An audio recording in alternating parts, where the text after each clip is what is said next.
Conta a lenda que Praga foi primeiro soñada por unha princesa eslava chamada Libuxe. Ela veu como á beira do río Moldava as árbores se transformaban en torres picudas rematadas en ouro, catedrais e grandes pazos.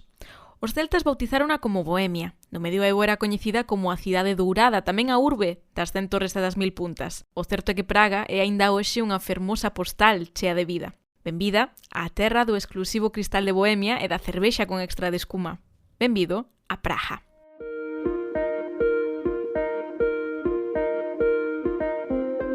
Moi boas, son Cristina Terceiro e isto é Viaxantas Podcast. Comezamos.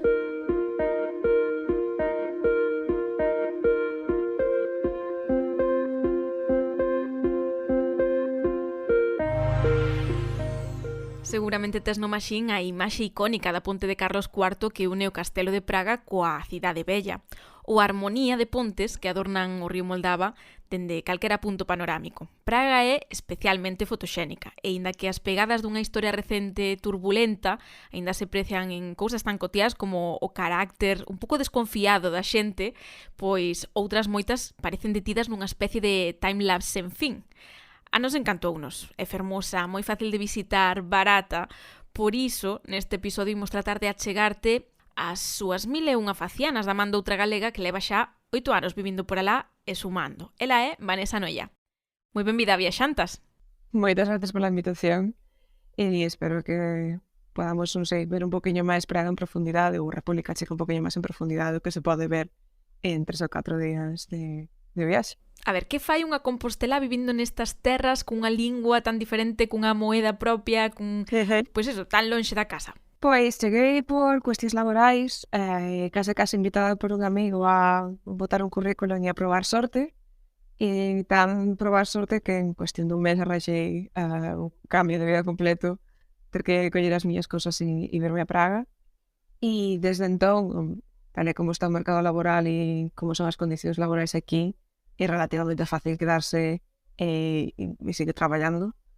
Hai moitísimas multinacionais, hai moitísimas empresas dedicadas á tecnoloxía, o mercado laboral ofrece oportunidades sen relativamente problema, hai un paro moi baixiño e iso favorece que hai moitísima xente de fora que veña a traballar precisamente a Praga, que fai cada vez unha cidade un pouco máis cosmopolita, un pouco máis movida, que se poida relativamente vivir sen falar demasiado chico, como é o meu caso, porque con inglés é suficiente.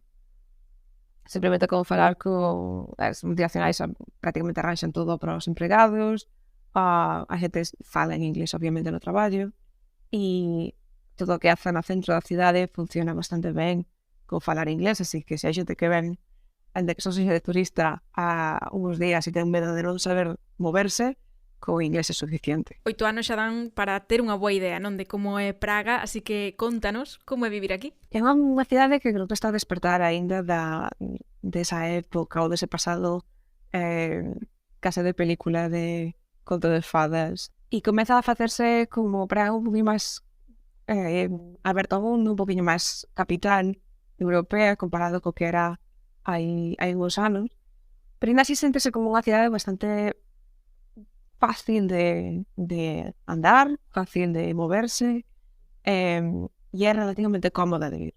Especialmente cando ves dunha cidade un pouco máis pequena, que non ves de, non sei, non ves de Madrid, non ves de Barcelona, sino ves de Vigo, de Coruña ou de Santiago, e é moitísimo máis fácil adaptarse a unha cidade como Praga, porque é somente 1.200.000 persoas as que hai vivindo aquí en Praga, e unha cidade que se recorre relativamente fácil en transporte público.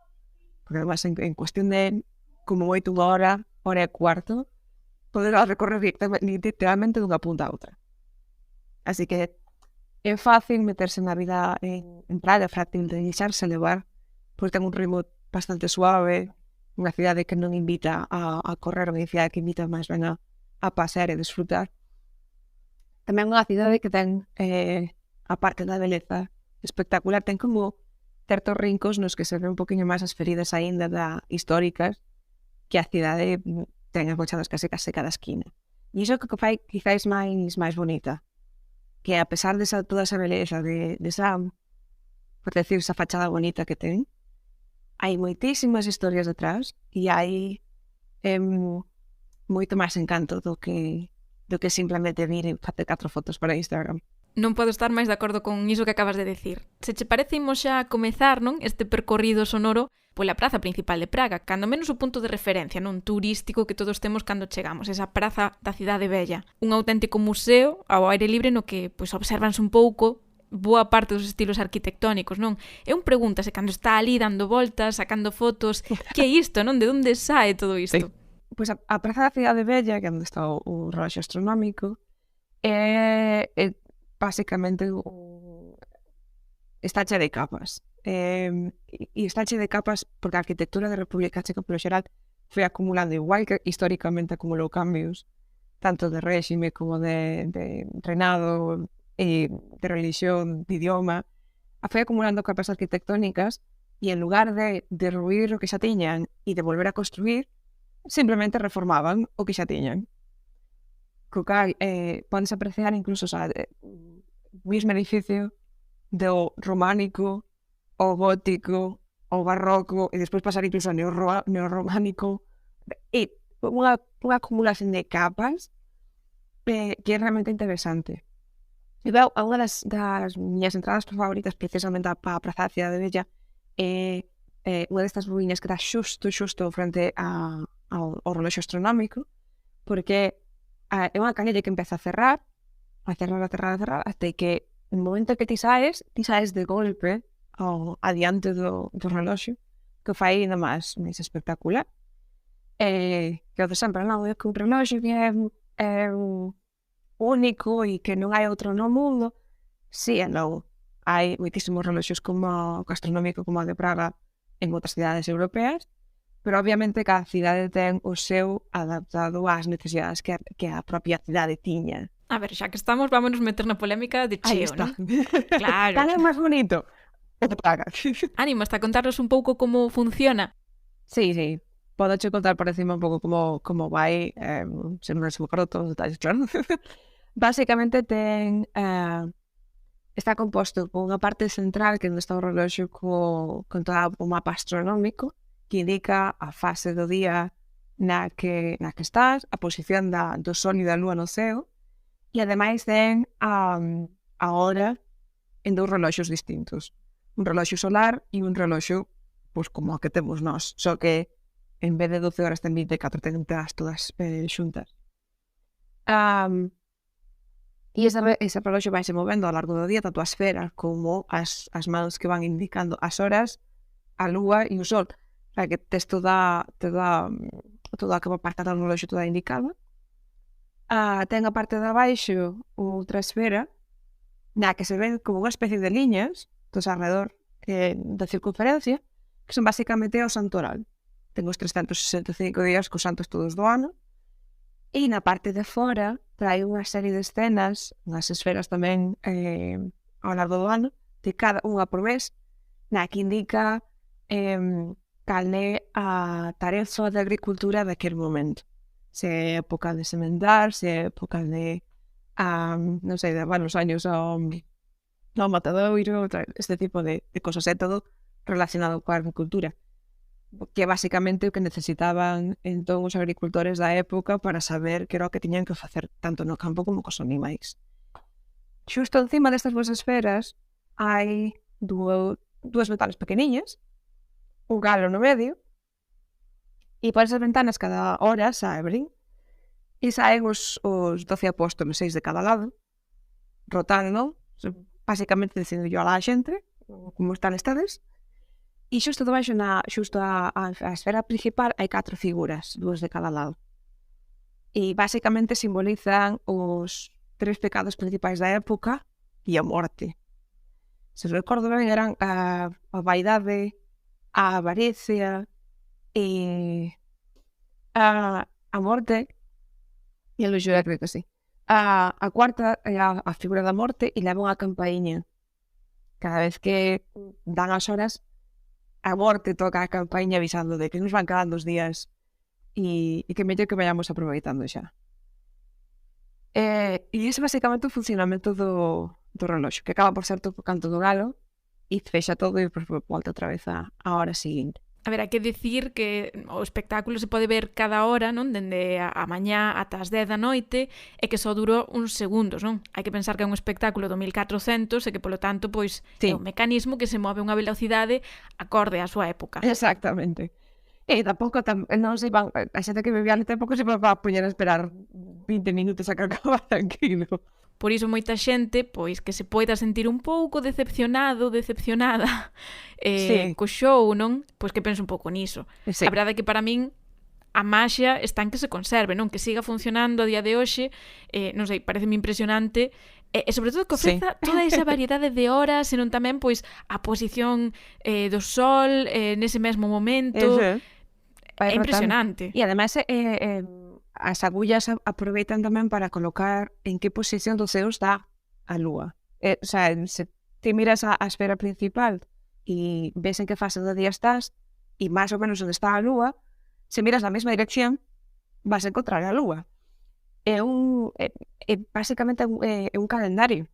Non é tanto un reloxo en sí como un calendario no que ti podes ver absolutamente todos os detalles que ti necesitas tanto para orientarte como para as tarefas diarias.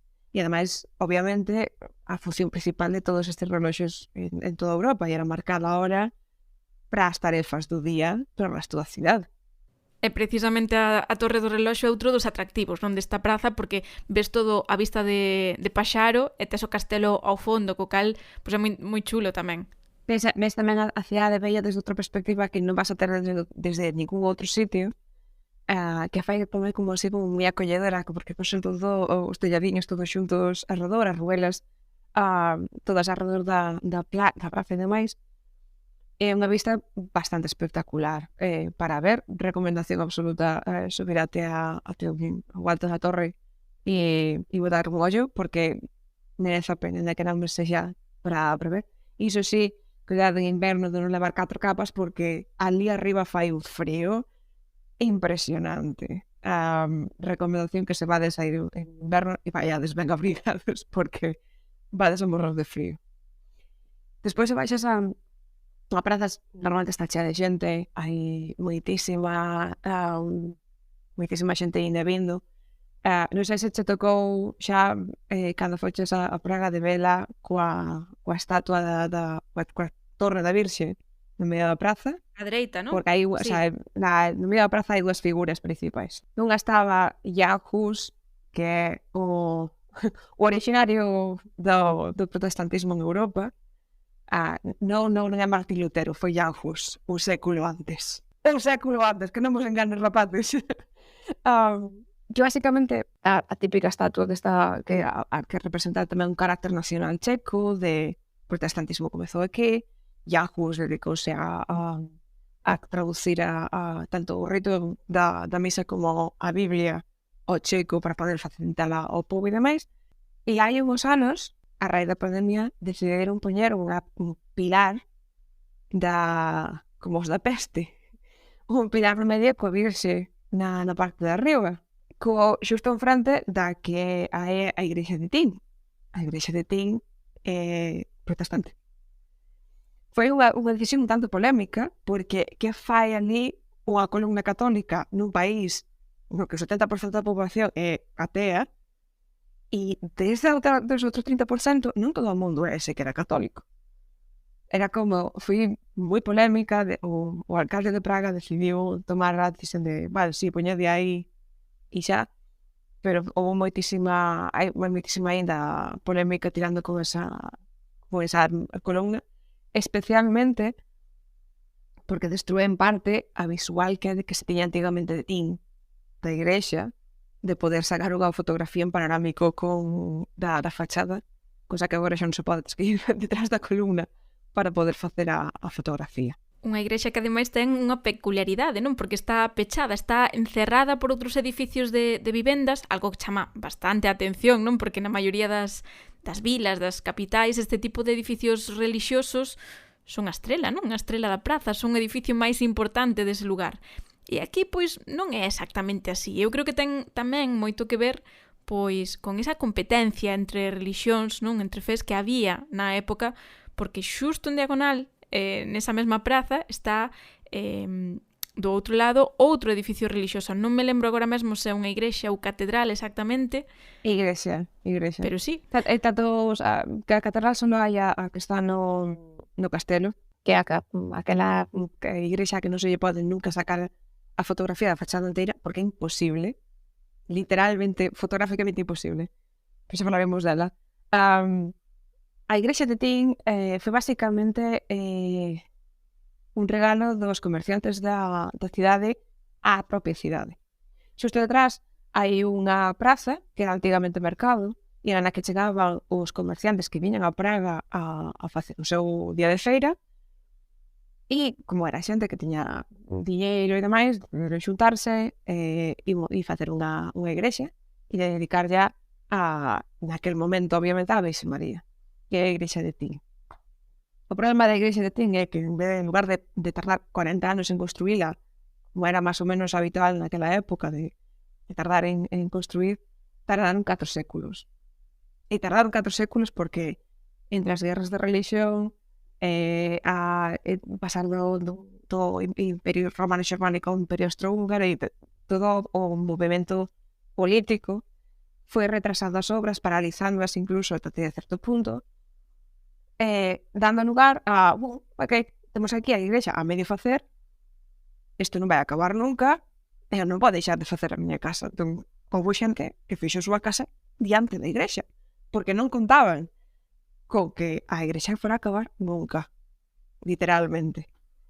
Que pasou? Que sí, ao final acabouse rematado no século XIX, se non recordo mal, e obviamente quedou encaixada xusto no medio das casas da propia praza. Dá unha imaxe bastante simpática, porque para poder entrar hai que meterse no medio das casas por unha galería para poder ver a fachada inteira.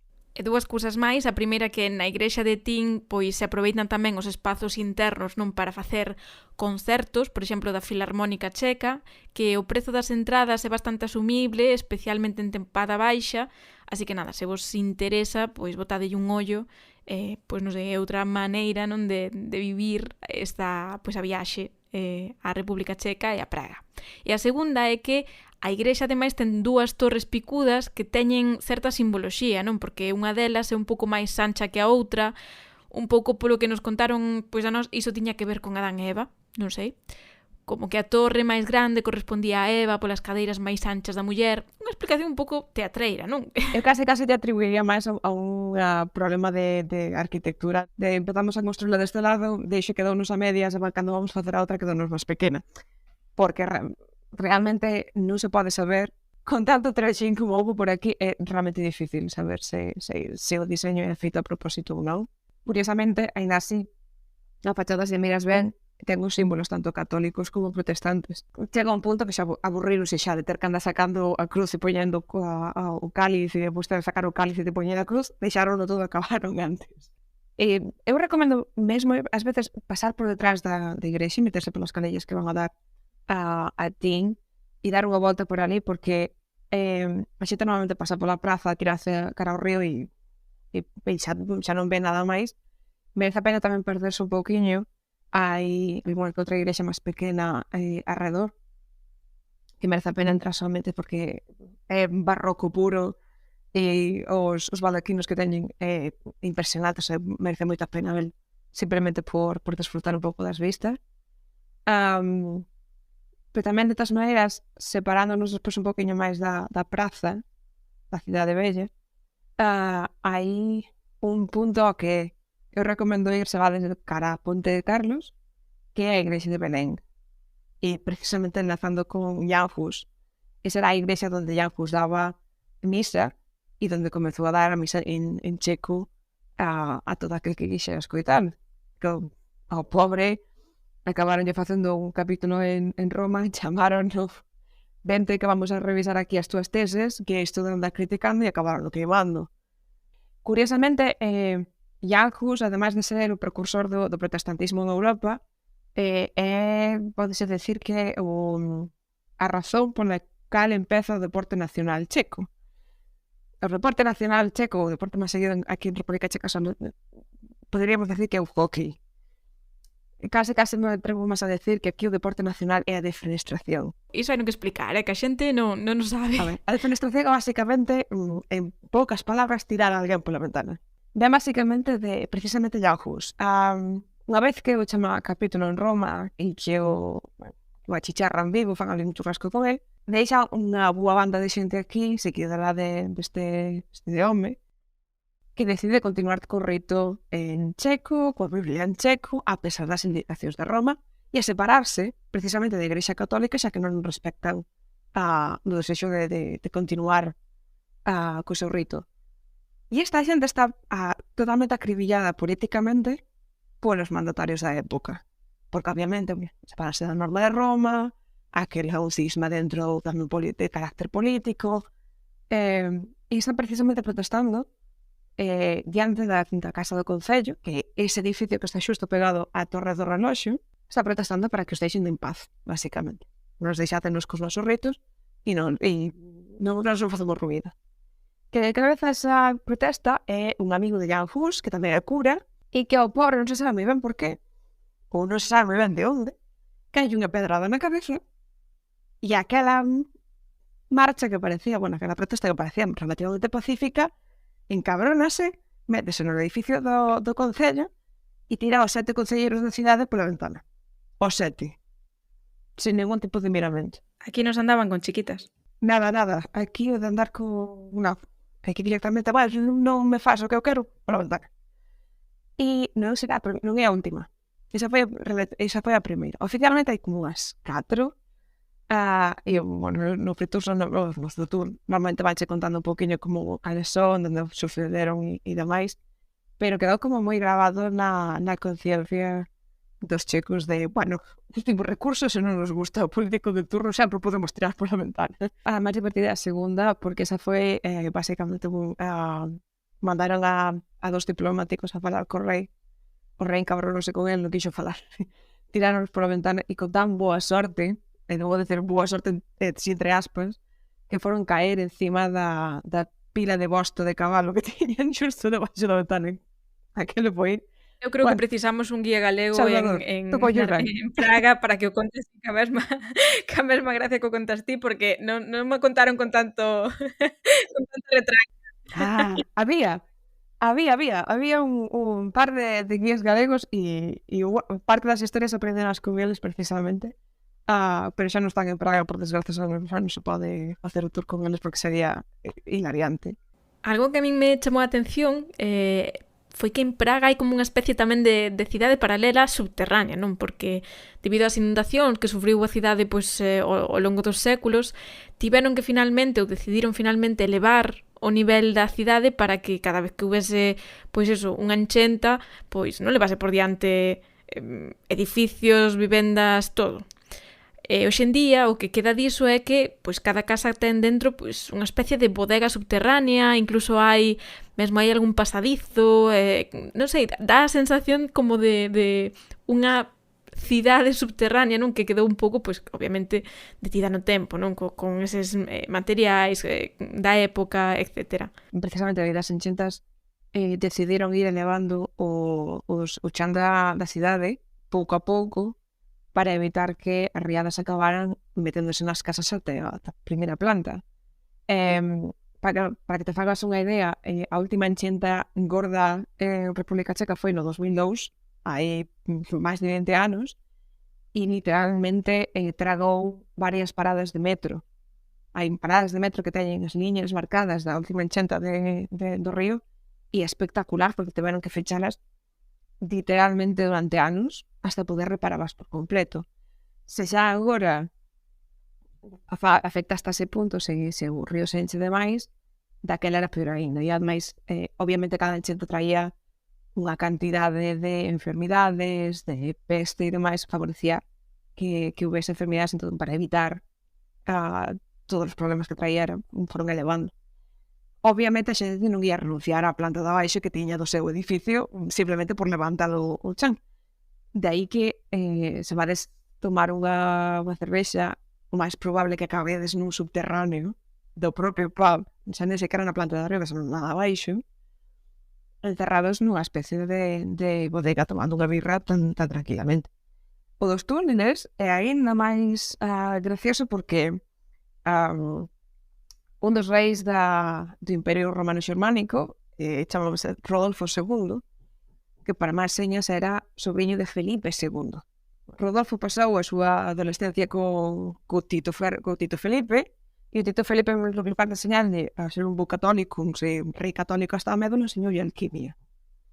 E vixouno tanto que Rodolfo II tiña un equipo de alquimistas no centro da cidade, na zona bella, nunha casa, con un túnel que conectaba por debaixo do río, directamente co castelo, para que cando tiñan algún descubrimento, simplemente pasaron polo túnel, chegaran a xunto do rei e dixeran, pera, temos un experimento aquí, vamos cho soñar.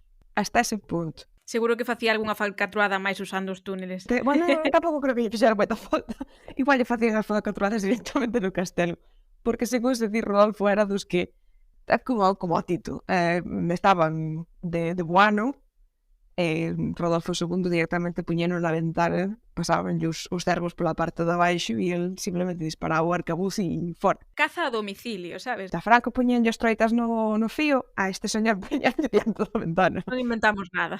Pois hai moitísimos túneles que están ainda por descubrir, precisamente da alquimia, é un deses rincóns que a xente non sabe ou non coñece moito porque non abriron hai demasiado tempo. Hai como 5 ou 6 anos abriron un museo dedicado á alquimia, que é unha casa pequeniña, bastante pequeno, pero me recomendo simplemente ir pola curiosidade de que precisamente mostran a entrada do túnel. Teñen fechado ao público porque obviamente están ainda reparando e demais, pero é posible, o sea, está aberto para, obviamente que ten permiso, para poder cruzar. E cruza perfectamente por debaixo do río, que o río pequeno non é.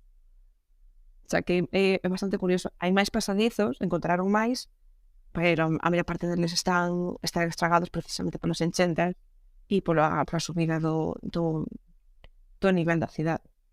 Curiosamente, o da subida do nivel da cidade é tamén bastante polémico, porque a última parte en subir é precisamente o barrio xudeu, que é o que está xustiño ao lado da Plaza Bella.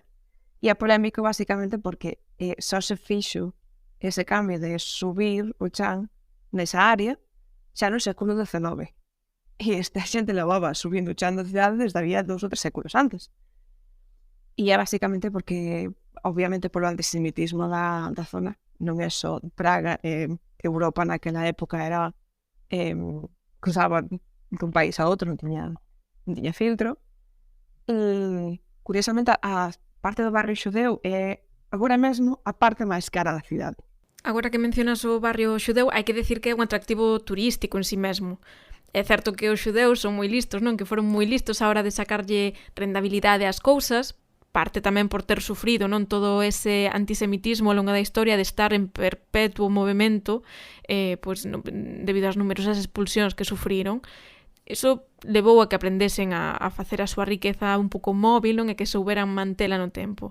Non é unha visita rápida, eu diría que hai que dedicarlle polo menos unha mañá, porque ten todo un circuito de diferentes sinagogas, que son case un museo, algunha delas é impresionantemente fermosa, hai moitísima información, e se non levas un pouco un audioguía ou alguén que che vai explicando, eu creo que se perde totalmente o contexto.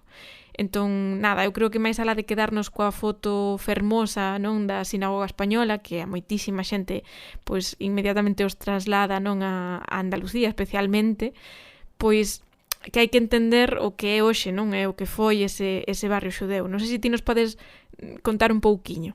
Primeiro que nada, a parte das sinagogas que están bastante dispersas e son relativamente pequeniñas comparadas con a idea que nos temos das igrexas,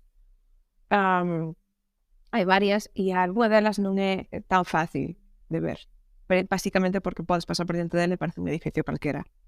Estou falando, por exemplo, da máis elova, é a máis coñecida das sinagogas, e, sin embargo, pasar por diante e non a ver é relativamente fácil. O que se pode ver, ademais, a parte da avenida principal, que é Parísca, ou a avenida de París, que é onde están todas as tendas máis caras de Praga, as máis luxosas. Fora dai son rúas ainda máis estreitas do que xa era a cidade bella de Praga, na que nos temos que facer unha idea de que o barrio xudeu encapsulaba, estaba amurallado, encapsulaba a toda a poboación xudía da época ali. Creouse a propósito, ademais, o barrio xudeu para evitar que houvese conflitos entre os católicos e os xudeus naquele momento, coa restricción de que os católicos tiñan o 90% da cidade para eles e os xudeus quedabanlles literalmente o 10% ao lado do río que se inundaba constantemente. Co cual, hacinados con enchentas todos os anos, aquilo era unhas condicións infrahumanas para vivir, ademais de que o feito de estar separados do resto da cidade facía relativamente fácil que se producieran o que se chamaban os pogromos, os ataques continuos á poboación xudía por parte dos católicos no momento que se lle cruzaba o cable. Co cual temos un grupo que por si se considera étnico, religioso, encapsulado en unha esquina da cidade que é completamente insalubre e non as condicións sociais nefastas. Daí nace precisamente unha das lendas da cidade, que é a do golem. Estou case segura que todo o mundo veu falar do golem en algún momento, que basicamente o rabino Meisel decide, canso xa de que entren no barrio xudeu a atacalos sen ton nen son, decide crear unha criatura que os protexa. E para iso fa co barro que tiñan precisamente do río, construe un home de 2 metros de alto e escrevelle na frente a palabra Emet, que é a palabra verdade en hebreo, e dalle vida. Así que o golem dedícase basicamente a manter a seguridade dentro do barrio xudeu para controlar os ataques. Que pasa que o golem, según vai pasando o tempo, vaise facendo como máis autónomo, vai atacando un pouco máis sen ton nin son. Empezan a non facer distinción entre xudeus e católicos e o rabino ten que desfacerse do golem, borra precisamente a primeira letra da palabra e de Met, verdade, pasa a Met, morte, e o golem quedase nunha estatua de barro na media cidade. Supostamente hai unha sinagoga pequeniña ao final da calle da Rúa París, que é onde supostamente está encerrado o golem, así a día de hoxe. É como un pouco a lenda que se lle conta aos nenos, en plan de como te portas, máis sacamos o golem a paseo. Pero é que esa sinagoga na que supostamente está guardado e que ademais conduce ao cemiterio xudeu, que é, vou decir, tétrico e enternecedor a partes iguais. Mi madriña, eu alucinei cando descubrín o que aconteceu aquí. Parece unha película de medo e estamos a falar de 12 metros de profundidade e duns 120.000 corpos neste cemiterio. Que a ver, que hai que explicar que a tradición xudía di que os mortos teñen que estar enterrados en contacto directo coa terra, entón isto... Pois non sei se existe outro lugar, outro cemiterio como este, destas características. Non o coñezo, non teño constancia de outro cemiterio dese tipo. E é basicamente a tradición xudía de enterrar os mortos a 1,5 metro do nivel do chan, e tendo en conta que estaban hacinados e non podían vivir noutra zona da cidade, o que fixeron foi, por decirlo así, moi básico, efecto sándwich. Foron poñendo capas de terra por riba, tapando as tumbas antiguas para poder enterrar a seguinte xeración de mortos en terra tamén. É moi tétrico, porque ao final están as lápidas, non? Sobrepostas unhas sobre outras. Cada persoa que quería ter a lápida para o seu ser querido e podes ver como nun pedaciño de terra minúsculo hai como 4, 5, 6, 7 lápidas xuntas que hoxe están todas torcidas pola inestabilidade tamén do chan, non? Que lle dá ese aspecto pois tan peculiar. Sí, é terrible porque sabendo a historia que hai detrás de non poder sair do seu barrio, de non ter como poder seguir as tradicións, de verse que a única solución salubre para evitar que hacinar os mortos era enterralos, por suposto a incineración non entraba dentro dos planos culturais e era imposible, de ter que renunciar ás tumbas dos ancestros, de ter que botar outra capa de terra por encima, de deixar que se aprisionara todo e volver a enterrar. Daí que esa parte da cidade, esa rúa, precisamente ten o nivel original da propia cidade. Esa sí que é a parte máis baixa. O chan do cemiterio e esa rúa están como a case 2 metros de altura de diferencia. Hai que subir ao cemiterio, non queda outra que ir a velo. E así ver como, obviamente, o chan non é firme, que de tanta capa sobre capa as tumbas están xa ladeadas, as lápidas non quedan no sitio. É unha imaxe que a todo mundo lle parece super divertida, pero a mí piñamos pelos de punta cada vez que había, simplemente de pasar de lá. A min chamoume a atención que lles deixaban tamén como moedas, non? En riba das tumbas. Descoñezo o motivo, non sei se ti sabes por qué, pero sí que me chamou a atención. Comparado cos católicos, os xudeus normalmente deixan pedras ou pequenos elementos cos que reconstruir. A idea é reconstruir a Xerusalén do ceo unha vez que se volvan a reunir todos xuntos. E supoño que vai polo mesmo camiño, de recollen moedas de ter algo co que sobrevivir no máis alá unha vez que cruzan. O das flores para eles non funciona, non ten nada que ver. De todas maneiras, o barrio xudeu, por sorte, no século XIX que abre as portas, ou mellor dito, dáselle salvoconducto polo menos unha parte dos xudeus a sair do barrio xudeu e a poder establecerse noutra parte da cidade. Se tedes a oportunidade de ir, un dos sitios aos que non vai nadie, normalmente a xente non ten tanto tempo como para ir, e ir a Praga 3, hai un cemiterio xudeu na parte de Želivského, que era toda a liña verde do metro, podedes preguntar, porque basicamente é ali onde está enterrado Kafka. Se queredes ir a botar un ollo, Kafka está enterrado ali, e aquel cemiterio xa ten un aspecto moito máis renovado, moito máis limpo, moito máis en liña co que se supón que ten que ser un cemiterio xudeu comparado co da cidade bella. Hoxe en día a cidade bella está para mostrar o horror de ter que enterrar os teus mortos encima dos mortos e da cápsula que era antigamente o barrio. O problema foi que no momento en que as familias máis pudentes do barrio xudeu se comezaron a trasladar a Praga 3, o barrio xudeu comezou a encher de xente que non tiña onde caer morto, toda xunta no mesmo punto, e acabou se convertindo nun foco de inseguridade por cuestións moi básicas. Os últimos dos últimos estaban vivindo ali e estaban a 2 pasos do concello, 2 pasos do castelo prácticamente, porque era cruzado máis o río. Tiveron que facer ao longo dos anos varios cambios, varias reformas do barrio até abrilo por completo e facelo un barrio máis salubre. Ademais do cemiterio do barrio xudeu e a sinagoga española, tamén hai outra das sinagogas que é como unha homenaxe a todas as persoas asesinadas en campos de concentración. Son muros cheos e cheos de nomes e apelidos de persoas, non?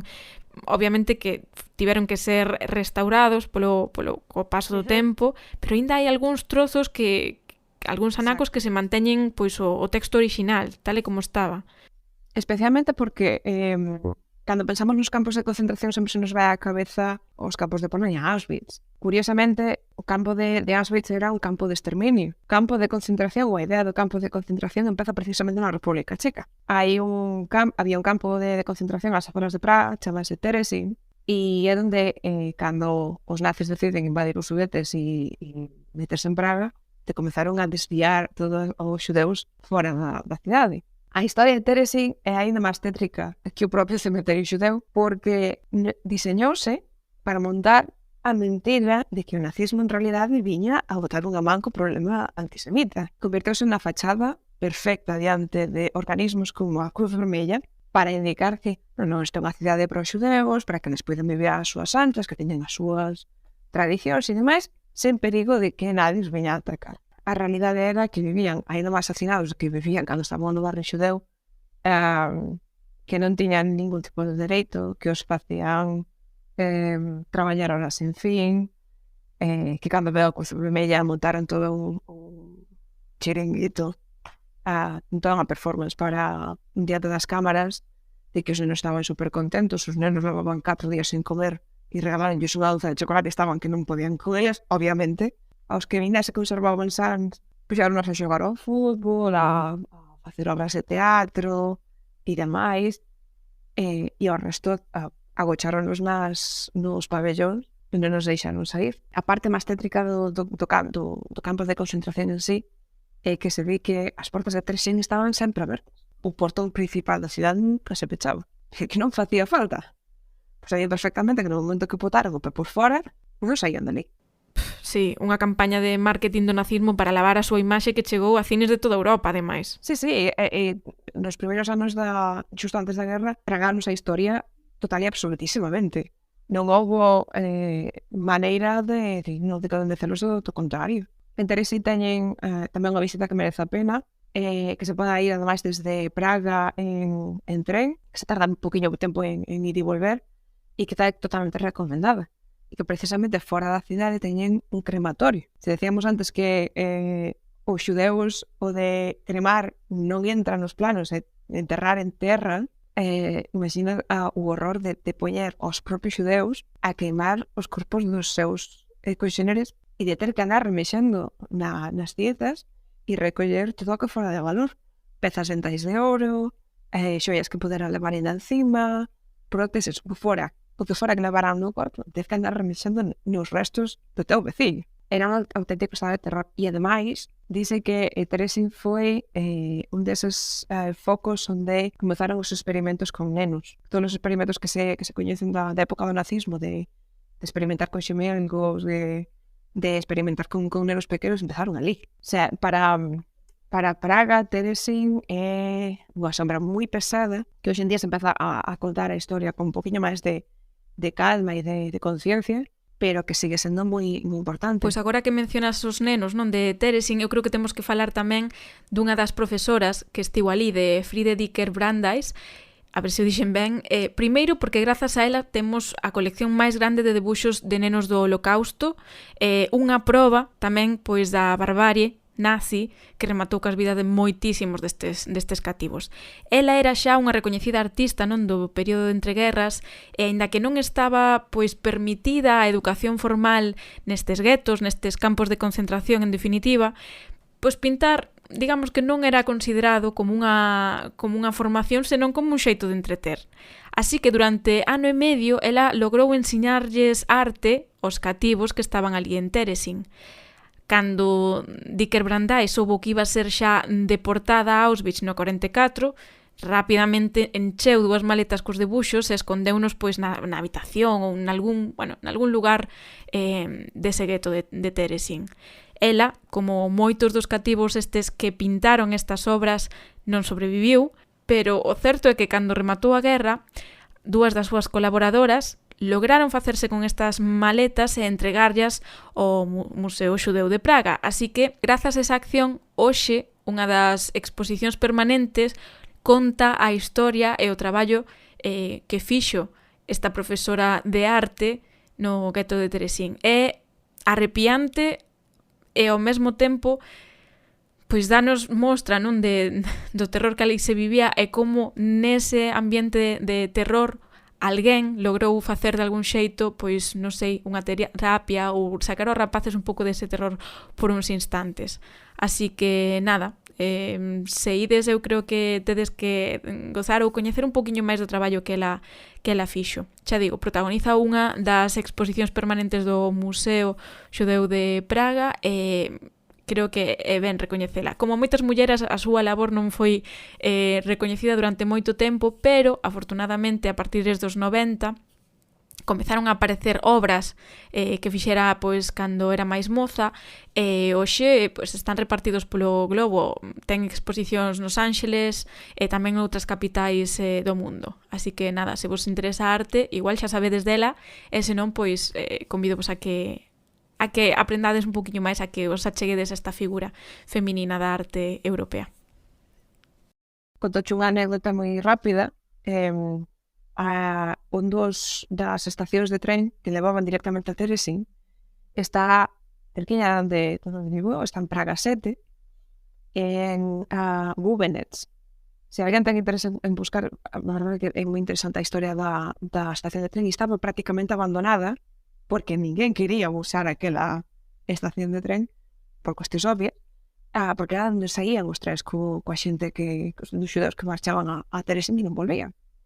E hai uns anos decidiron reconstruir a estación non tanto como estación de tren, senón como centro cultural. De darte unha vida o barrio necesitaba un poquinho máis de vida, de un sitio onde reunir os veciños, onde a celebrar un pouco as súas tradicións e demais, e decidiron reconstruir precisamente a estación como unha homenaxe a esa xente que morreu precisamente na época do nazismo. E trouxeron a un señor que é o que inventou o experimento de como se explica o nazismo da Universidade de Chicago, típico experimento psicolóxico, que era basicamente dar roles aos rapaces da universidade entre policías e reos, e como en cuestión de 2 días asumir o rol tan profundamente que os reos se creían que estaban ali por algo e que os policías podían facer o que quixeran con eles.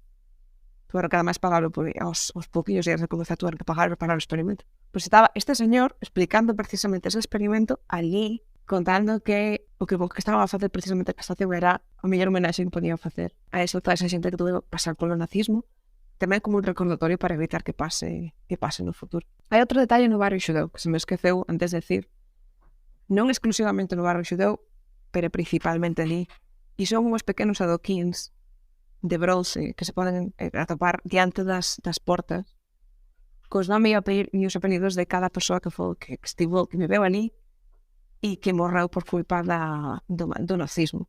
Principalmente xudeus que foron acabar trasladados a Terezín na época, e os casos que máis chaman a atención ou que igual afectan un pouco máis a sensibilidade cando te encontras placas de nenos de 4 ou 5 anos que foron trasladados a Terezín e volveron. O sea que ese tamén é outro detalliño para ver.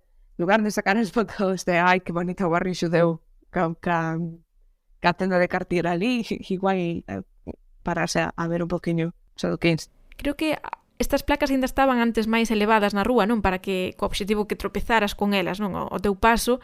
E a verdade é que é un símbolo que hoxe se atopa en moitísimas cidades europeas. Berlín está ateigado delas, penso que tamén en Polonia hai moitos. É un movimento que tamén cruzou o Atlántico, non? E que vemos, por exemplo, na Argentina, onde se replica un pouco esa idea cos desaparecidos durante a dictadura militar, non?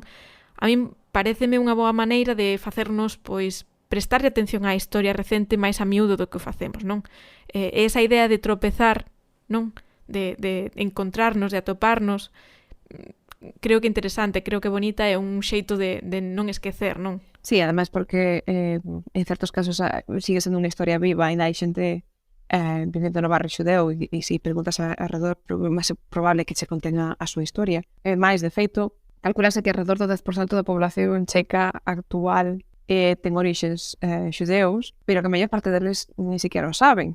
Hai xente que está descubrindo a día de hoxe que seus avós eran xudeus e que durante toda a súa vida fixeron creer que eran católicos e que seguían o rito e non sei que para protexernos despois do que pasaran precisamente na Segunda Guerra Mundial. Con cual Praga ten moitísimo máis historia da que aparece simplemente a simple vista nas fachadas.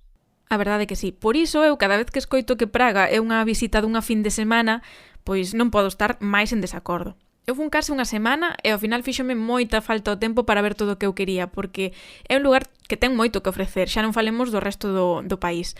Por iso, non colle todo o que queremos contar nun só episodio de Viaxantas, así que nada, sobre o famoso castelo de Praga, sobre a gastronomía deste país, algún consello para o tema do cambio de moeda ou como son as súas xentes, imos ter que agardar un pouquiño e falar no vindeiro episodio coa axuda tamén outra vez de Vanessa Noia, que nos está a axudar un montón a entender como é a cidade, como latexa a cidade de Praga. Ti xa sabes, se che gusta o que escoitas, deixanos un comentario, danos esas 5 estreliñas na túa plataforma de podcast habitual ou compartisto nas redes. Iso tamén nos axuda a chegar a máis xente. E nada, grazas por estar do outro lado. Adeus.